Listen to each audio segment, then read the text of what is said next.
Hi hello ನಮಸ್ಕಾರ, welcome back to my channel. ಎಲ್ಲರೂ ಚೆನ್ನಾಗಿದ್ದೀರಾ ಅನ್ಕೋತೀನಿ. ನಾನು ಕೂಡ ತುಂಬ ಚೆನ್ನಾಗಿದ್ದೀನಿ. ಇವತ್ತು ನಾನು ನನ್ನ ಬೇಬಿಗೋಸ್ಕರ ಒಂದು ಮಲ್ಟಿಗ್ರೇನ್ದು ಸೆರ್ಲ್ಯಾಕ್ ಮಾಡ್ತಾಯಿದ್ದೀನಿ. ಫಸ್ಟು 3 ಕಪ್ಪಷ್ಟು ಅಕ್ಕಿ ಹಾಕ್ಕೊಂಡಿದ್ದೀನಿ, 1 ಕಪ್ಪಷ್ಟು ಮಸೂರ್ ದಾಲ್.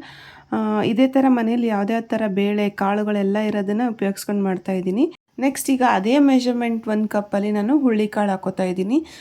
ಎಲ್ಲ ಕಾಳುಗಳನ್ನು ಹಾಕ್ಬೋದು ಅಂತ ನನಗೆ ಡಾಕ್ಟರ್ ಸಜೆಸ್ಟ್ ಮಾಡಿದರು. ಅದಕ್ಕೋಸ್ಕರ ಫಸ್ಟ್ ಎಲ್ಲ ಕಾಳುಗಳನ್ನು ಹಾಕ್ಕೊಂಡು ತೊಳಿಬೇಕು ಅಂತೇಳಿ ಎಲ್ಲನೂ ಒಂದೇ ಮೆಷರ್ಮೆಂಟಲ್ಲಿ ಹಾಕೋತಾ ಇದ್ದೀನಿ. ನೆಕ್ಸ್ಟ್ ಈಗ ತೊಗರಿಬೇಳೆ ಹಾಕೋತಾ ಇದ್ದೀನಿ. ಇದು ಅಷ್ಟೇ ಸೇಮ್ ಮೆಷರ್ಮೆಂಟ್. ಅಕ್ಕಿ ಮಾತ್ರ ನಾನು ಜಾಸ್ತಿ ಹಾಕ್ಕೊಂಡಿರೋದು 3 ಕಪ್ಪಷ್ಟು. ಯಾಕಂದರೆ ನನಗೆ ಡಾಕ್ಟರ್ ಹೇಳಿದರು ಅಕ್ಕಿ ಮೇನಾಗಿದ್ದರೆ ಅಕ್ಕಿನ ಜಾಸ್ತಿ ಹಾಕ್ಕೊಳ್ಳಿ, ಅಥವಾ ನೀವು ರಾಗಿ ಮೇನಾಗಿದ್ದರೆ ರಾಗಿನ ಜಾಸ್ತಿ ಹಾಕ್ಕೊಂಡು ಮಿಕ್ಕಿರೋದನ್ನೆಲ್ಲ ಸ್ವಲ್ಪ ಸ್ವಲ್ಪನೇ ಹಾಕ್ಕೊಳ್ಳಿ ಅಂತ ಹೇಳಿದರು. ನೆಕ್ಸ್ಟ್ ಈಗ ಹೆಸರು ಕಾಳು ಹಾಕ್ಕೊಂಡೆ, ನೆಕ್ಸ್ಟು ಉದ್ದಿನಬೇಳೆ ಹಾಕ್ಕೊಂಡೆ, ನೆಕ್ಸ್ಟು ಅಲಸಂದೆ ಕಾಳು ಹಾಕ್ಕೊಂಡೆ, ನೆಕ್ಸ್ಟು ಹೆಸರು ಬೇಳೆ. ಇದೇ ಥರ ಎಲ್ಲನೂ ಹಾಕಿ ಈ ಥರ ಮಿಕ್ಸ್ ಮಾಡ್ತಾಯಿದ್ರೆ ಕಲರ್ ಅಂತೂ ತುಂಬಾ ಚೆನ್ನಾಗಿ ಕಾಣ್ತಾ ಇದೆ. ಈಗ ಅದೇ ಕಪ್ಪಲ್ಲಿ ರಾಜ್ಮಾ ಕೂಡ ಹಾಕೋತಾ ಇದ್ದೀನಿ, ಹಾಗೆ ಕಡಲೆಬೇಳೆ ಹಾಕೋತಾ ಇದ್ದೀನಿ, ಆಮೇಲೆ ಕಡಲೆ ಬೀಜನೂ ಹಾಕೋತಾ ಇದ್ದೀನಿ. ಎಲ್ಲನೂ ತುಂಬ ಒಳ್ಳೆಯದು. ಸ್ವಲ್ಪ ಒಬ್ಬೊಬ್ಬರು ಕಡಲೆಬೇಳೆಗೆಲ್ಲ ಇದಾಗುತ್ತೆ, ಗ್ಯಾಸ್ಟ್ರಿಕ್ ಆಗುತ್ತೆ ಅನ್ಕೋತೀರಿ, ಅದು ಬೇಕಿದ್ರೆ ನೀವು ಸ್ಕಿಪ್ ಮಾಡ್ಬೋದು. ಫಸ್ಟ್ ಈ ಥರ 4ರಿಂದ 5 ಸಲ ನೀಟಾಗಿ ತೊಳಿತಾ ಇದ್ದೀನಿ.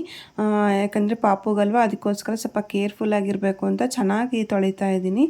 ನೋಡಿ ಎಷ್ಟೊಂದು ಸಲ ತೊಳೆದಾದ್ಮೇಲೆ ಈ ಥರ ನೀರನ್ನೆಲ್ಲ ಸೋಸ್ಕೋತಾ ಇದ್ದೀನಿ ನಿಧಾನಕ್ಕೆ. ಇದೆಲ್ಲ ಆದಮೇಲೆ ನಾನು ಒಂದು ಬಟ್ಟೆನ ಹಾಸ್ಕೊಂಡ್ಬಿಟ್ಟು ಅದ್ರ ಮೇಲೆ ಒಣಗಾಕ್ತಾ ಇದ್ದೀನಿ. ಇದನ್ನ ನಾನು ನೆರಳಲ್ಲೇ ಒಣಗಿಸ್ತಾ ಇದ್ದೀನಿ.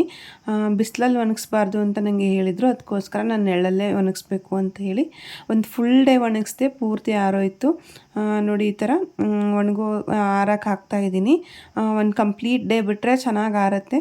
ನೀವು ಬೇಕಿದ್ರೆ ಸಪ್ರೇಟಾಗಿ ಕೂಡ ಮಾಡ್ಕೋಬೋದು. ಇದನ್ನ ನಾನು ಎಲ್ಲ ಒಟ್ಟಿಗೆ ಮಾಡಿ ಮೇಲೊಂದು ಕವರ್ ಮಾಡ್ತಾಯಿದ್ದೀನಿ, ಯಾಕೆಂದರೆ ಏನು ಬೀಳಬಾರ್ದು ಅಂಥೇಳಿ. ಈಗ ಕಂಪ್ಲೀಟಾಗಿ ಒಣಗಾಗಿದೆ. ಒಣಗೋದೆಲ್ಲ ಆದಮೇಲೆ ಎಲ್ಲನೂ ಸ್ವಲ್ಪ ರೋಸ್ಟ್ ಮಾಡಬೇಕಾಗತ್ತೆ, ಜಾಸ್ತಿ ಏನು ಬೇಡ, ಸ್ವಲ್ಪ ರೋಸ್ಟ್ ಮಾಡಿದರೆ ಸಾಕು. ಈಗ ಇಲ್ಲಿ ಒಂದೇ ಪಾತ್ರೆಗೆ ಸ್ವಲ್ಪನೇ ಹಾಕ್ಕೊಂಡು ರೋಸ್ಟ್ ಮಾಡ್ತಾ ಇದ್ದೀನಿ. ಎಲ್ಲ ಒಂದೊಂದು ಬೇಳೆಗಳು ಬೇಗ ರೋಸ್ಟ್ ಆಗುತ್ತೆ.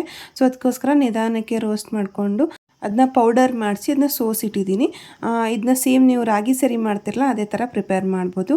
ಮಕ್ಕಳಿಗಂತೂ ತುಂಬಾ ಒಳ್ಳೆಯದು ಅಂತಲೇ ಹೇಳ್ಬೋದು. ಟೇಸ್ಟ್ ಕೂಡ ತುಂಬ ಚೆನ್ನಾಗಿರುತ್ತೆ. ಈ ವಿಡಿಯೋ ನಿಮಗೆಲ್ಲ ಇಷ್ಟ ಆಯಿತು ಅನ್ಕೋತೀನಿ. ಇಷ್ಟ ಆಗಿದ್ರೆ ವಿಡಿಯೋನ ಲೈಕ್ ಮಾಡಿ, ಹೇಗೆ ಅನಿಸ್ತು ಅಂತ ಕಮೆಂಟ್ ಮಾಡಿ, ಹಾಗೆ ನಿಮ್ಮ ಫ್ರೆಂಡ್ಸ್ ಜೊತೆಗೆಲ್ಲ ಶೇರ್ ಮಾಡಿ. ಇನ್ನೂ ನನ್ನ ಚಾನಲ್ನ ಸಬ್ಸ್ಕ್ರೈಬ್ ಮಾಡಿಲ್ಲ ಅಂದರೆ ದಯವಿಟ್ಟು ಸಬ್ಸ್ಕ್ರೈಬ್ ಮಾಡಿ. Thank you.